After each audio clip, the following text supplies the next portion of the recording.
അൾത്താരയുടെ മുമ്പിൽ അമ്മ മാതാവിൻ്റെയും തിരുക്കുമാരൻ്റെ മുമ്പിൽ സാക്ഷ്യം പറയാൻ കിട്ടിയ ത്തിനെ ഓർത്ത് നന്ദി പറയണു. എൻ്റെ പേര് നീതു, എൻ്റെ ഹസ്ബൻഡിൻ്റെ പേര് ജിയോ, എൻ്റെ മൂത്ത കുഞ്ഞിൻ്റെ പേര് ഇസ, രണ്ടാമത്തെ കുഞ്ഞിൻ്റെ പേര് നോറ. ഞങ്ങൾ UK നിന്നാണ് വരുന്നത്.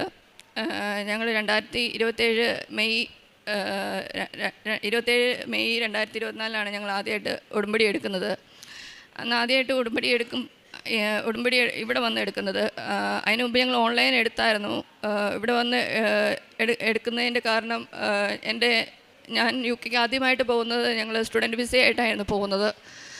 അപ്പം ആ സമയത്ത് കോവിഡായി, ജോബ് ഓപ്പർച്യൂണിറ്റീസൊക്കെ കുറഞ്ഞു.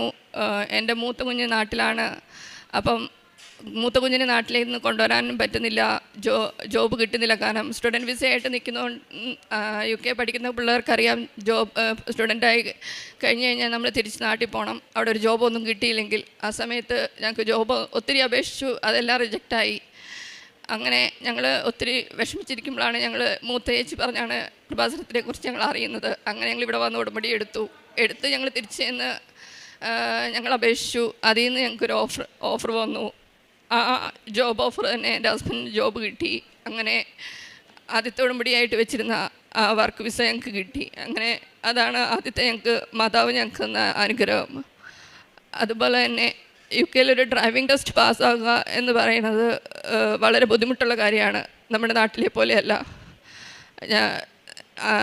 ഞാനും എൻ്റെ ഹസ്ബൻഡും ആദ്യം എൻ്റെ ഹസ്ബൻഡായിരുന്നു. 2-3 പ്രാവശ്യം എഴുതി കിട്ടിയില്ല.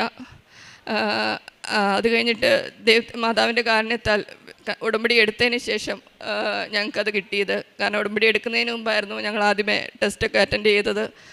അത് ഒന്നും കിട്ടിയില്ലായിരുന്നു. അത് കഴിഞ്ഞിട്ട് ഉടമ്പടിക്ക് ശേഷം ഞങ്ങൾ പോകുമ്പോൾ, ടെസ്റ്റ് ദിവസം പോകുമ്പോൾ ഞങ്ങൾ ആ ടെസ്റ്റ് സെൻറ്ററിലും ഞങ്ങൾ ഉപ്പ് തൂളും. ഞങ്ങൾ കയറുന്ന വണ്ടിയിൽ ഞങ്ങൾ സീറ്റേൽ ഉപ്പ് തൂളും. കാരണം ഞങ്ങളുടെ കൂടെ ഇരിക്കുന്ന ആളുടെ സീറ്റിൽ ഞങ്ങൾ ഉപ്പ് തൂളും. മാതാവ് അവിടെ വന്നിരിക്കണേ എന്നുള്ള പ്രാർത്ഥനയിൽ ഞങ്ങൾ ഉപ്പ് തൂളിയാണ് ഞങ്ങൾ ഡ്രൈവിംഗ് ടെസ്റ്റിന് പോകുന്നത്. അങ്ങനെ ഞങ്ങൾക്ക് 2 പേർക്കും ഡ്രൈവിംഗ് ടെസ്റ്റ് അവിടെ കിട്ടി. പിന്നെ രണ്ടാമത് ഞാനൊരു നേഴ്സാണ്. നേഴ്സായിട്ടുള്ളവർക്കറിയാം, അവിടെ UK ജോബ് കിട്ടുക എന്നുള്ളത് ഭയങ്കര പാടുള്ള കാര്യമാണ്. കാരണം ഞാൻ ഇവിടെ നിന്ന് പോയി പാസ്സായിട്ടല്ല പോയത്, അവിടെ ഞാൻ കെയറായിട്ടാണ് വർക്ക് ചെയ്തത്. നേഴ്സായി എക്സാം എഴുതി പാസ്സാകുക എന്ന് പറയുന്നത് ഒത്തിരി ടഫുള്ള കാര്യമാണ്. പാസ്സായിട്ട് പിൻ നമ്പർ കിട്ടണമെങ്കിൽ എനിക്ക് അവിടെ നിന്ന് ഒരു മാനേജറിൻ്റെ സൈൻ വേണം. അപ്പോൾ ആ ഒരു സൈൻ എന്ത് ചെയ്താൽ എനിക്ക് കിട്ടുന്നില്ല. ഞാൻ ഡ്യൂട്ടിക്ക് പോകുമ്പം എന്നും ആ മാനേജറിൻ്റെ റൂമിൽ ഒരു ഉപ്പ് തൂളും.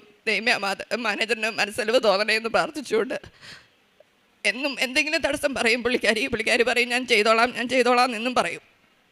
അങ്ങനെ അതുപോലെ തന്നെ അന്ന് ഞാൻ ഈ സൈൻ ചെയ്ത് കിട്ടാൻ വേണ്ടി നടക്കുന്ന ദിവസങ്ങളിൽ നമ്മുടെ കൃപാസന പത്രം കൊണ്ട് ഞങ്ങൾ ഇറങ്ങി. ഒരു ദിവസം ഫുൾ ഇറങ്ങി ഒരാൾ പോലും മേടിച്ചില്ല. അപ്പം ഞാൻ ഒത്തിരി നിരാശയോടെ തിരിച്ചു പോന്നു. അന്ന് ഞാൻ മാതാവിനോട് പ്രാർത്ഥിച്ചു, മാതാവേ ഞാൻ അടുത്ത ദിവസം പോവും, ഒരു പത്രമെങ്കിലും നീ എനിക്ക് വിറ്റ് ഒരാളുമെങ്കിലും മേടിക്കുവാണെങ്കിൽ ഞാൻ വിശ്വസിച്ചോളാം, എനിക്ക് നീ പിന്നെ തരാനാണ്. അങ്ങനെ ഞാൻ പിറ്റേ ദിവസവും പത്രം കൊണ്ടിറങ്ങി.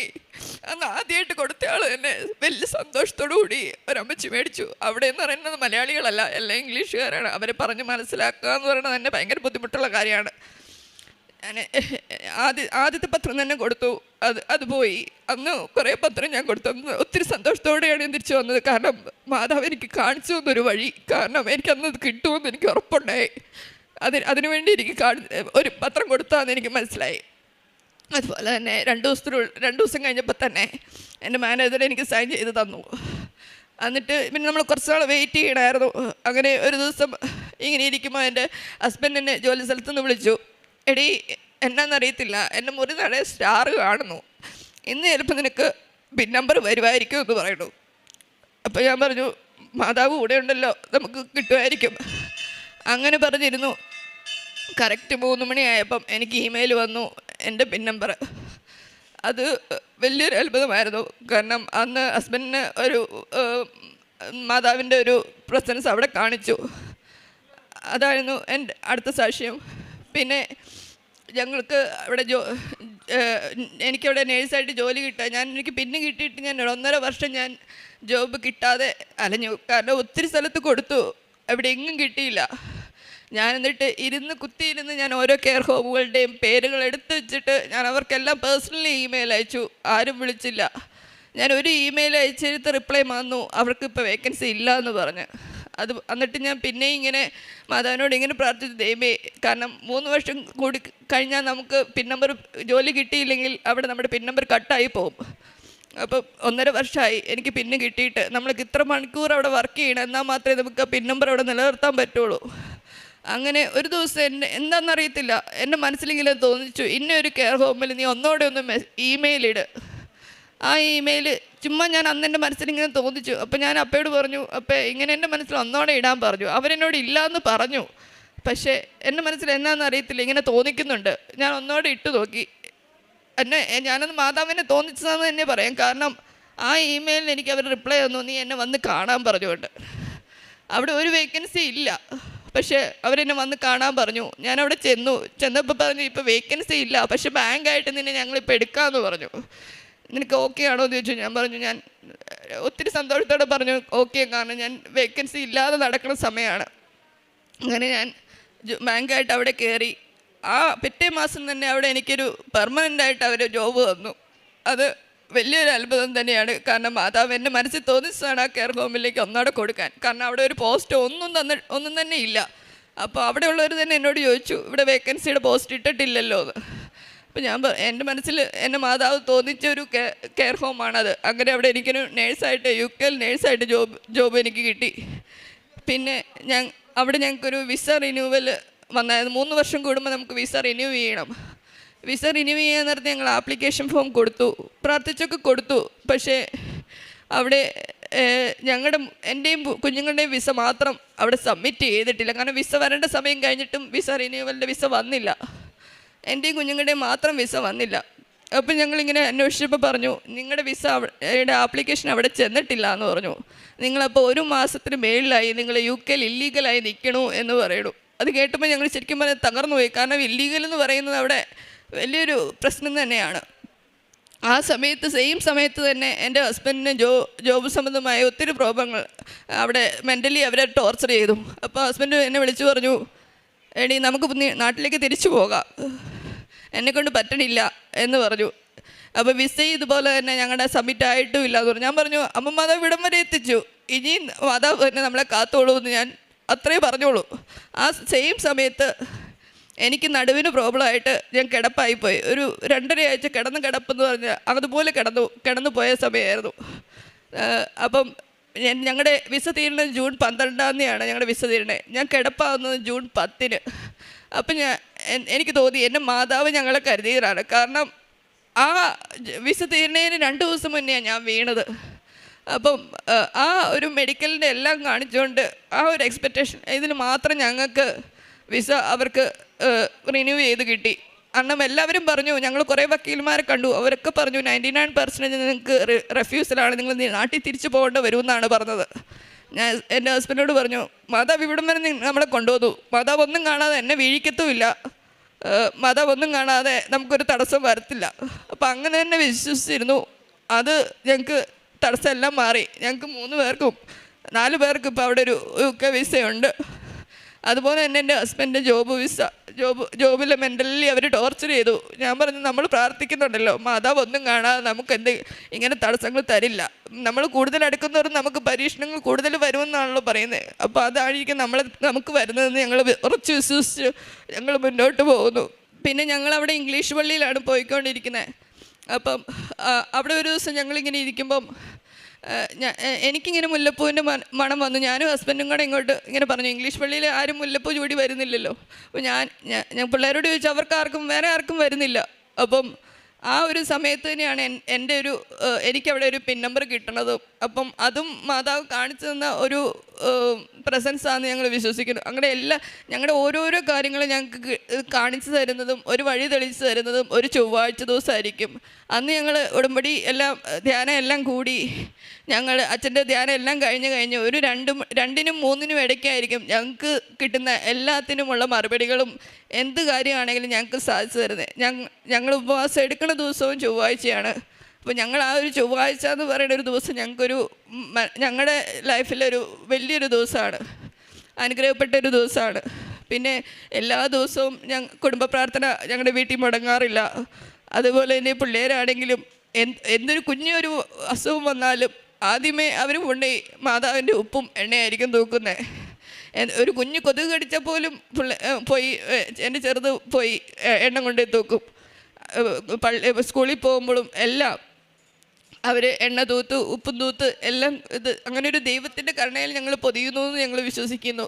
പിന്നെ ഞങ്ങൾക്ക് അവിടെ ഒരു പള്ളിയില്ലായിരുന്നു, മലയാളം പള്ളി. ഞങ്ങൾ അവിടെ ഒരു ഇംഗ്ലീഷ് പള്ളിയിലായിരുന്നു പോയിക്കൊണ്ടിരുന്നത്. അപ്പോൾ ഞങ്ങൾക്കൊരു ഭയങ്കര ആഗ്രഹമായിരുന്നു ഞങ്ങൾക്കൊരു മലയാളം പള്ളി വേണമെന്ന്, അടുത്തുണ്ട് അവിടെയെന്ന്. അപ്പോൾ ഞങ്ങൾ എന്നും പ്രാർത്ഥിക്കുമായിരുന്നു ഒരു മലയാളം പള്ളി. ഞങ്ങൾ മലയാളം പള്ളിക്ക് വേണ്ടി ഞങ്ങൾ വേറെ സ്ഥലങ്ങളിൽ പോകുമായിരുന്നു ഒരു കുർബാന കൂടാൻ വേണ്ടി. അപ്പം അങ്ങനെ ഞങ്ങൾ ആഗ്രഹിച്ച് ഞങ്ങൾക്ക് അവിടെ 1 മണിക്കൂർ യാത്രയുണ്ട് ഒരു മലയാളം പള്ളി. ഇപ്പം ഞങ്ങൾക്ക് പുതിയതായിട്ട് തുടങ്ങി. ആ 1 മണിക്കൂറാണെങ്കിലും ഞങ്ങൾക്ക് എല്ലാ മാസത്തിലും ഒരു കുർബാനയുണ്ട്. ആ ഒരു കുർബാനയ്ക്ക് വേണ്ടി ഞങ്ങൾ ഓടും, ഒരു മലയാളം കുർബാന കൂടാൻ. അതല്ലാതെ എല്ലാ ഞായറാഴ്ചയും ഞങ്ങൾ ഇംഗ്ലീഷ് പള്ളിയിൽ പോവും, കുർബാന സ്വീകരിക്കും. അതിലൊന്നും ഒരു മുടക്കം വരാറില്ല. പിന്നെ ദിവ്യകാരുണ്യ പ്രവർത്തികൾ എന്ന് പറഞ്ഞാൽ എല്ലാ മാസവും ഞങ്ങൾക്ക് കിട്ടുന്ന സാലറിയുടെ ഒരു വീതം നാട്ടിലേക്ക് പേരൻസിന് അയച്ചു കൊടുക്കും. അവർക്ക് ഏതെങ്കിലും ഒരു ആശ്രമത്തിലേക്ക് പൈസ കൊടുക്കും. അതുപോലെ തന്നെ രോഗികളെ കിടക്കുന്ന പലർക്കും അല്ലാതെയും ഞങ്ങൾ പൈസ കൊടുക്കാറുണ്ട്. പിന്നെ ഡെയിലി ബ്രെഡ്സും ധ്യാനവും എല്ലാം ഞങ്ങൾ മറ്റുള്ളവർക്ക് ഷെയർ ചെയ്യും. അതുപോലെ പലരും ഞങ്ങൾ സ്റ്റാറ്റസ് ഇടണം കണ്ടിട്ട് ഞങ്ങളോട് കൃപാസനത്തിനെ കുറിച്ച് എന്നോട് പലരും ചോദിച്ചിട്ടുണ്ട്. അപ്പോൾ അവർക്കും എല്ലാം ഞങ്ങൾ കൃപാസനത്തിൻ്റെ ഓരോ ഞങ്ങൾക്ക് കിട്ടിയ അനുഗ്രഹങ്ങൾ അവരോട് എക്സ്പ്ലെയിൻ ചെയ്ത് കൊടുക്കാറുണ്ട്. അതിലൂടെ പലരും ഓൺലൈനായിട്ട് ഉടമ്പടി എടുത്തവരും ഉണ്ട്. ഇതൊക്കെയാണ് ഞങ്ങൾക്ക് കിട്ടിയ സാക്ഷ്യങ്ങളും അനുഗ്രഹങ്ങളും. ദൈവമാതാവിനും ദൈവകുമാരനും ഒരായിരം നന്ദി. മക്കബായരുടെ 2-ാം പുസ്തകം 7-ാം അധ്യായം 6 മുതലുള്ള വാക്യങ്ങൾ. അവിടുത്തേക്ക് തൻ്റെ ദാസരുടെ മേൽ കരുണ തോന്നും എന്ന് പാടി മോശ ജനങ്ങൾക്ക് മുൻപിൽ സാക്ഷി നൽകിയതുപോലെ ദൈവമായ കർത്താവ് നമ്മെ കടാക്ഷിക്കുകയും നമ്മുടെ നേരെ സത്യമായും കരുണ കാണിക്കുകയും ചെയ്യുന്നു. പരിശുദ്ധ അമ്മയുടെ പ്രത്യക്ഷീകരണ സാക്ഷിയായിട്ട് നീതു ചാക്കപ്പൻ തൻ്റെ അനുഭവ സാക്ഷ്യം നമുക്ക് മുമ്പിൽ പങ്കുവെക്കുകയായിരുന്നു. തനിക്ക് ജോലി സംബന്ധമായ കാര്യങ്ങളും സ്റ്റുഡൻറ്റ് വിസയിൽ പോയിട്ട് അത് വർക്ക് വിസയിലേക്ക് മാറ്റേണ്ടതുള്ള ഒരു കടമ്പകൾ കടക്കേണ്ട രീതിയും, അതുപോലെ തന്നെ അതിനെ തുടർന്നുകൊണ്ട് ഉടമ്പടിയെടുത്ത് പ്രാർത്ഥിച്ചത് മുതൽ ജോബ് ഓഫർ കിട്ടുകയും, അതുപോലെ തന്നെയാണെങ്കിലും അതിനെ തുടർന്ന് അവിടത്തേക്ക് ഒരു ജോലി ലഭിക്കുകയുണ്ടായി. തുടർന്ന് ഡ്രൈവിംഗ് ടെസ്റ്റ് പാസ്സാകുവാൻ നിരവധിയായ തടസ്സങ്ങളിലൂടെയാണ് കടന്നു പോയിക്കൊണ്ടിരുന്നത്. എന്നാൽ ഉടമ്പടിയോട് ചേർന്നുകൊണ്ടുള്ള പൂർണ്ണമായൊരു വിശ്വാസം ആ തടസ്സങ്ങളൊക്കെ മാറ്റിക്കൊണ്ട് അവർക്ക് ലൈസൻസ് ലഭിക്കാനുള്ള എല്ലാവിധമായ അവസരങ്ങളും ഉണ്ടായി.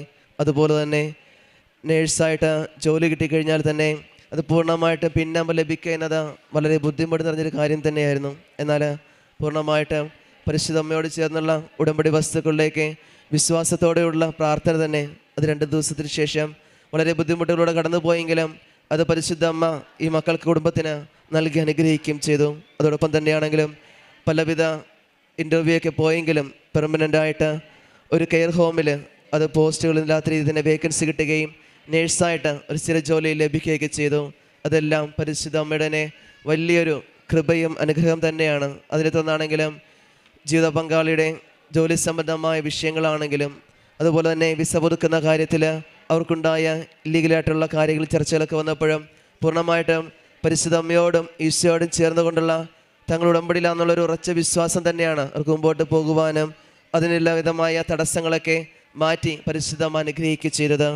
ഇനിയും മുമ്പോട്ടുള്ളവരുടെ ജീവിതത്തിൽ പരിശുദ്ധ അമ്മയുടെ പ്രത്യക്ഷണ സാക്ഷികളായിട്ട് ഈ കുടുംബത്തെ ഇനിയും മാറ്റട്ടെ നമുക്ക് പ്രാർത്ഥിക്കാം.